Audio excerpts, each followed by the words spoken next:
Welcome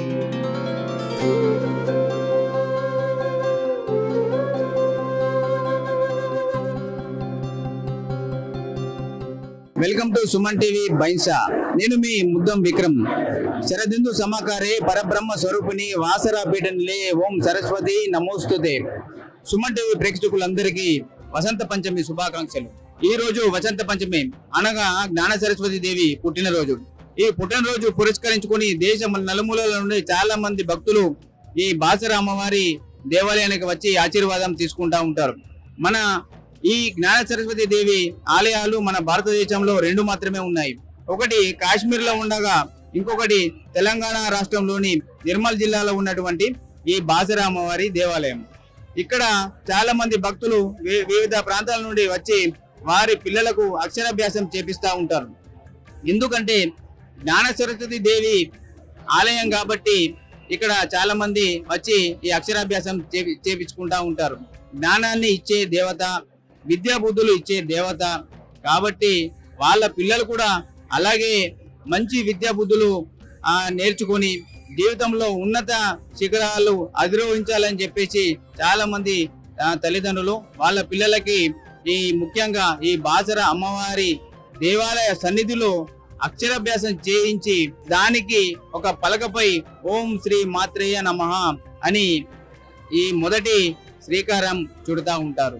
దానివల్ల వాళ్ళ పిల్లలు చాలా పెద్ద ఎత్తున జీవితంలో ఎదగడానికి దోహదపడుతుందని, ఈ అమ్మవారికి మొక్కుకుంటే అన్ని కోరికలు తీరుతాయని ప్రజల్లో చాలా ఉంది. కాబట్టి చాలా మంది చూడండి, ఇక్కడ చూడండి, చాలా మంది ఎక్కడి నుంచో వచ్చి ఇక్కడ బాసరా అమ్మవారి దేవాలయానికి వచ్చారు.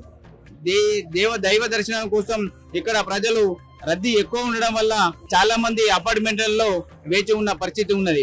ఈ బార్కెట్లలో చాలా మంది భక్తులు వచ్చి దైవ దర్శనాల కోసం కొన్ని గంటలుగా వేచి ఉండాల్సిన పరిస్థితి ఇక్కడ నెలకొంది. ఇక్కడ ఈ ఆలయం యొక్క విశిష్టత గురించి మరియు ఈ వచ్చే భక్తులకు కలిగించే సౌకర్యాల గురించి ఇక్కడ ఈ ఆలయం అధికారులను ఒకసారి మనం అడిగి తెలుసుకుందాం.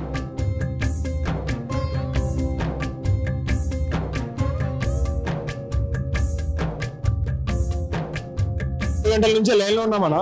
ఇక్కడ వరకు చిన్న పిల్లలకి ఒక చిన్న సదుపాయాలు లేవు. ఇక్కడ వీళ్ళందరికీ చెప్తున్నా, కెమెరా అటు దిపో బాబు, వీళ్ళందరికీ చెప్తున్నా కానీ వీళ్ళు ఎవరు కూడా ఏం పట్టించుకోవట్లేదు. వాళ్ళకేం సంబంధం లేనట్టు ఆ పోలీస్ డిపార్ట్మెంట్ వాళ్ళు అలాగే చేస్తున్నారు, వీళ్ళు సిబ్బంది ఇలాగే చేస్తున్నారు. అది చిన్నపిల్లలకి ఇంత లేడీస్ వచ్చారు, ఇంత చిన్నపిల్లలు ఉన్నారు, తోపులాటలో పిల్లలకి ఎంత ఇబ్బంది అవుతుంది, ఎవరు కూడా పట్టించుకోవట్లేదు. ఇక్కడ సరైన సదుపాయాలు ఏర్పాటు చేయాలని మీరు అస్సలు ఒక 1% కూడా సదుపాయాలు లేవు. ఇక్కడ సిబ్బందికి చెప్తున్నా వాళ్ళు పట్టించుకోవట్లేదు, డిపార్ట్మెంట్ వాళ్ళకి చెప్తున్నా పట్టించుకోవట్లేదు. అంతమంది చూడండి, 2-3 లైన్లు ఒకటే దానిలో కలిసి వస్తున్నాయి. అయినా సరే ఆపి పంపించచ్చు కదా. ఎవరు కూడా ఇంతమంది ఖాళీ నిల్చున్నారు, ఇక్కడ ఎవరు ఏం చేయట్లేదు. మన హిందువుల టెంపులేనా ఇది? మన హిందువుల టెంపుల్ ఒక్కళ్ళన్నా సిస్టమేటిక్ ఉన్నారా? బ్రాహ్మణ్స్ కరెక్ట్ లేరు, పోలీసు వాళ్ళకి ఒక్కరు చెప్తే సో పోలీసు వాళ్ళు పట్టించుకుంటలేరు. అసలు ఇది టెంపుల్ అనుకుంటారా లేకపోతే ఏమనుకుంటారు? ఎలాంటి అసౌకర్యం కలిగింది సార్? అసలు మా గేట్ తీయక పిల్లలు ఒక 4 గంటలు ఏడ్చిర్రు. ఏడిమంటే పోలీసు వాళ్ళు వెళ్తే పెప్సీ నాకు కూడా కూర్చుంటారు, ఫోన్లు చూసుకుంటారు. వీళ్ళు ఫోన్లు చూసుకుని కూర్చుంటారు కదా, వీళ్ళు జీతాలు తీసుకునేది. ఎక్కడి నుంచి వచ్చారు సార్? మేము కరీంనగర్ నుంచి వచ్చాం. కరీంనగర్ నుంచి నిన్న నైట్ వచ్చిన మనుషులు వారికి మేము పిల్లలు అన్నది పోలీసు వాళ్ళు ఫోన్లు చూసుకుని మాట్లాడుతుంది కదా. బ్రాహ్మణులు అక్కడ అక్షరాభ్యాసం పెట్టుకుంటే అక్షరాభ్యాసం మేము పెట్టాము. ఏం బ్రాహ్మణులు ఏం పని చేయని అనుకున్నారు? ఇంకా పోలీసు వాళ్ళు ఎందుకు దోసుకొచ్చినండి ఇక హిందువులను? సరే సార్, మేము ఈ ప్రాబ్లమ్ ని మేము అధికారుల దృష్టికి తీసుకెళ్తాం సార్. తీసుకెళ్లి మీకు న్యాయం జరిగేటట్టు. అప్పుడు అంటే ఏది రాజుల పరిపాలన అయింది, ఇప్పుడు కాంగ్రెస్ పరిపాలన అయింది కదా, ఇప్పుడేమైంది? ఇదండి, భక్తులకు సరైన సౌకర్యాలు లేక చాలా ఇబ్బందులు కలుగుతున్నాయని చెప్పేసి భక్తులు తమ బాధను వ్యక్తపరుస్తూ ఉన్నారు. దాంతో పాటు ఇక్కడ వాస్తవానికి ఈ గుడి చైర్మన్ సున్నా కరెక్ట్ లేడు. చైర్మన్ కరెక్ట్ ఉంటే అందరు ఇసుకు కాదు. చైర్మన్ కరెక్ట్ లేడు, లేడు, ఎవరు కరెక్ట్ లేరు. కరెక్ట్ ఉన్న వాళ్ళే ఇంతసేపు టెంపుల్ ఎందుకు తీయారు? పోలీసు వాళ్ళు పెప్సీ దాకా కూడా కూర్చుంటే పిల్లల పరిస్థితి ఏంది? 6 గంటలు లైన్ ఉంటారు, 6 గంటలు పిల్లలకు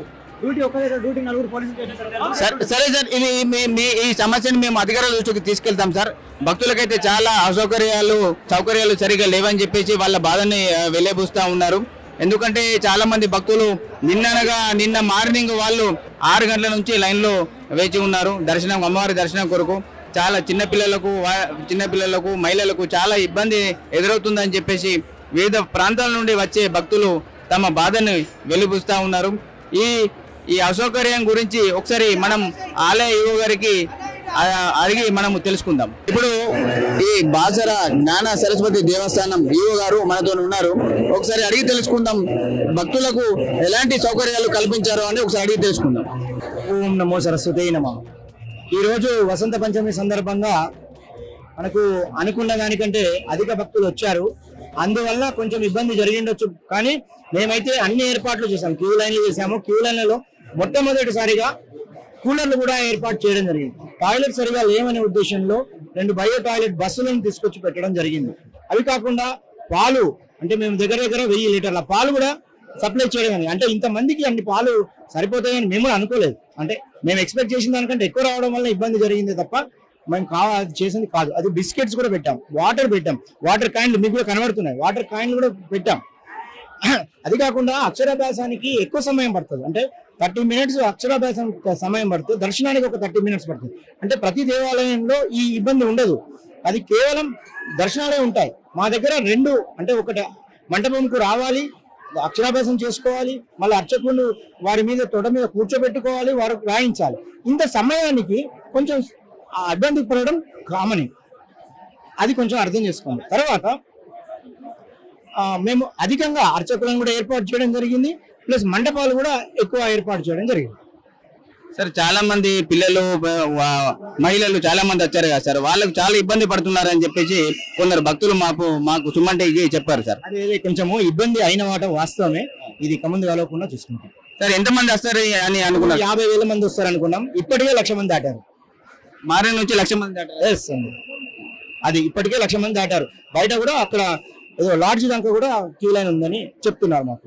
ఉదయం ఎన్ని గంటల నుంచి దర్శనం నుంచి అక్షరాభ్యాసాలు ప్రారంభించామండి. అతి త్వరగా ప్రారంభించాం. అంటే ఎప్పుడు 4 గంటలకు ప్రారంభించేది కూడా సంవత్సరం 3 గంటలకే ప్రారంభించాం. అయినప్పటికీ కూడా మాకు ఇబ్బంది జరుగుతుందండి. Okay, thank you. అదండి ఆలయ ఈవో గారు చెప్పేది ఏంటంటే, మేము అనుకున్న దానికంటే ఎక్కువ భక్తులు వచ్చారు కాబట్టి ఇక్కడ సౌకర్యాలు ఏమి అయితే ఉన్నమాట వాస్తవమేనని ఆలయ ఈవో గారు ఒప్పుకుంటా ఉన్నారు. అది కాకుండా వాళ్ళు మహిళలకు పిల్లలకు పాల సదుపాయం, బిస్కెట్ల సదుపాయం కూడా వాళ్ళు ఉంచారని చెప్పి చెప్తా ఉన్నారు. ఇప్పుడు ఆలయ ఈవో గారి దీనిపైన ఈ అసౌకర్యాల పైన వివరణ ఇచ్చారు సుమన్ టీవీతోని. ఇంకోసారి మళ్ళీ ఒకసారి ఇలాంటి పొరపాట్లు జరగవని చెప్పేసి అతను చెప్తా ఉన్నాడు.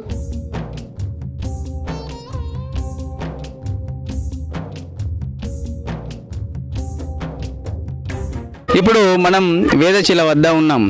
ఈ వేదశిలలో రాయితో మోదితే కంచు వలె శబ్దం వస్తూ ఉంటుంది.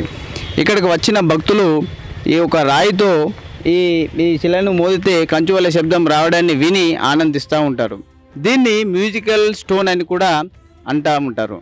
అయితే దాంతో పాటు ఇక్కడ ఈ స్టోన్ లోపల, ఈ రాయి లోపల అమ్మవారి నగలు ఆభరణాలు ఉన్నాయని చెప్పేసి కొందరు పెద్దలు చెప్తా ఉంటారు. అది ఎంతవరకు నిజమో తెలియదు, కానీ ఇక్కడికి వచ్చిన భక్తులు మాత్రం ఈ మ్యూజికల్ స్టోన్ సౌండ్ విని ఆనందిస్తూ ఉంటారు.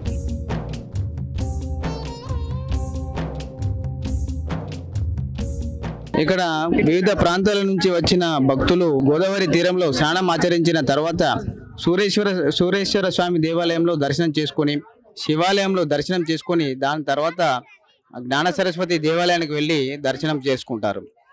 ఇక్కడ వేదవ్యాసుడు కురుక్షేత్ర యుద్ధానంతరము ప్రశాంతత కొరకు ఈ ప్రాంతానికి వచ్చి ఈ గోదావరి తీరం నచ్చి ఇక్కడ తను తపస్సు చేసినాడు.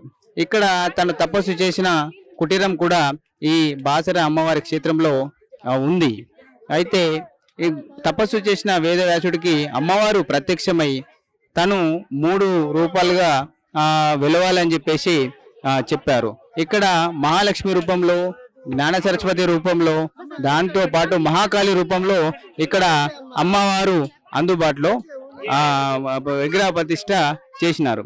ఇక్కడ వేదవ్యాసుడు ఈ గోదావరి తీరం నుంచి గుప్పెడు ఇసుకను తీసుకువెళ్ళి దాంతో అక్కడ అమ్మవారి విగ్రహాలను ప్రతిష్ఠాపించాడు. ఇది చాలా పురాతనమైన చరిత్ర గల ఈ బాసర దివ్యక్షేత్రము. ఇక్కడ చాలా మంది భక్తులు వివిధ ప్రాంతాల నుండి వచ్చి తమ కోరికలను అమ్మవారి ముందు పెడతా ఉంటారు. అమ్మవారు వాళ్ళ కోరికలను మన్నించి తీరుస్తూ ఉంటారు. దాంతోపాటు ఇక్కడ విద్యా బుద్ధులు జ్ఞానంకు సంబంధించి దేవత అమ్మవారు కాబట్టి చాలా మంది తమ పిల్లలకు అక్షరాభ్యాసము ఇక్కడ చేపించుకుంటూ ఉంటారు. దాంతో వాళ్ళ పిల్లల్లో జ్ఞానము విద్యా బుద్ధులు పెరిగి జీవితంలో ఉన్నత స్థాయికి ఎదుగుతారని చెప్పేసి వాళ్ళలో ప్రగాఢ భావన ఉంది. ప్రతి భక్తుల్లో ఇది నమ్ముతారు. కాబట్టి ఈ దివ్యక్షేత్రానికి అంత ప్రసిద్ధి అంత విశిష్టత కలిగిన క్షేత్రం అని చెప్పేసి భక్తులు నమ్ముతారు.